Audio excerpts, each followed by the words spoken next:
महिलेकडे सर्व काही होतं, म्हणजे बंगला होता, गाडी होती आणि तिचा जो पती होता तो सुद्धा क्लास 1 अधिकारी होता. म्हणजे या महिलेकडे सर्व काही होतं. परंतु मृत्यूपूर्वी या महिलेने जे काही सांगितलेलं आहे ते ऐकल्यानंतर आणि ते पाहिल्यानंतर अनेक महाराष्ट्रातील लोकांनी हळहळ व्यक्त केलेली आहे. त्याचबरोबर या महिलेने एक खूप मोठा संदेश आता असा सर्वांना दिलेला आहे.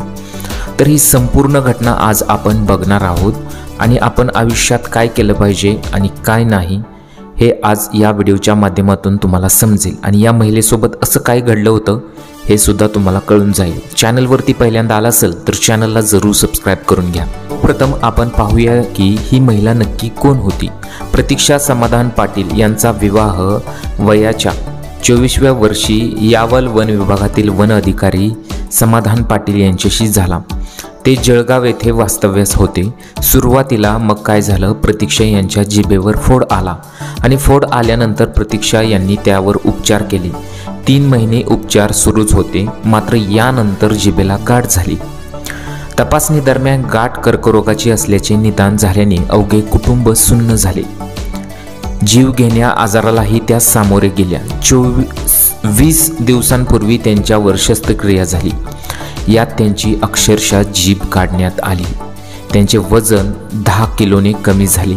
आपल्याला आता बोलता येणार नाही याचे दुःखही त्यांनी आपल्या पोस्टमध्ये व्यक्त केलेलं आहे. मग त्यानंतर शस्त्रक्रियेनंतर अवघ्या 20 दिवसानंतर शेवटी त्यांना मृत्यूनं गाठलेला आहे. या महिलेने काय सांगितलेलं आहे शेवट पहा. तिच्या पोस्टमध्ये मरण्याच्या पूर्वी तिनं झेललेलं आहे ते पाहून काळे चिर्र होतं. तर तिनं असं सांगितलेलं आहे की पत्रामध्ये, आज माझ्याकडे काय नाही, माझ्याकडे गाडी आहे, बंगला आहे, पतीसुद्धा क्लास 1 अधिकारी आहे, परंतु आयुष्यात कधी कोणाचा शेवट होईल हे सांगता येत नाही, त्यामुळे तुम्ही आनंदी जगलं पाहिजे. तर पुढे त्या असं म्हणतात की छोट्या छोट्या गोष्टींमध्ये आनंदी राहा, तुलना करू नका. मृत्यूपूर्वी काही तास अगोदर समाज माध्यमांवर लिहिलेली ही भावनिक पोस्ट 28 वर्षीय प्रतीक्षा समाधान पाटील यांची होती. 27 म्हणजे विवाहितेचा कर्करोगाने दुर्दैवी अंत झाला होता. गेल्या वर्षभरापासून त्यांचा कर्करोगाशी लढा सुरू होता. वडील मनोज आत्माराम पाटील हे पतसंस्थेचे माजी अध्यक्ष होते. तर प्रतीक्षा यांचे शिक्षण MDA होते. तर कुसुंबा येथील प्राथमिक शाळेत त्या मुख्याध्यापिका म्हणून कार्यरत होत्या.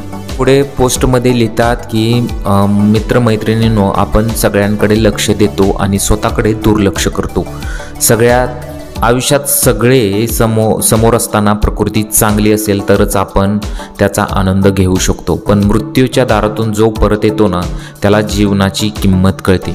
तेव्हा छोट्या छोट्या गोष्टीमध्ये आनंदी राहा, जीवन जगा असा संदेश देणाऱ्या प्रतीक्षा यांच्या सकारात्मकतेची जी वात होती ती विझलेली आहे. घटना घडलेली आहे. शेवटी एवढंच सांगायचं आहे की तुमच्याजवळ कितीही पैसा असू द्या, कितीही धन दौलत असू द्या, जीवन आणि आपलं शरीर हेच आपलं आरोग्य हेच आपलं धन आहे आणि ते आपण सांभाळलं पाहिजे. तुम्हाला या घटनेबद्दल काय वाटतं, तुमच्या प्रतिक्रिया आम्हाला कमेंट बॉक्समध्ये जरूर कळवा. जर चॅनलवरती पहिल्यांदा आलं असेल तर चॅनलला सुद्धा जरूर सबस्क्राईब करून घ्या. भेटूया अशाच पुढील नवीन टॉपिकमध्ये. धन्यवाद.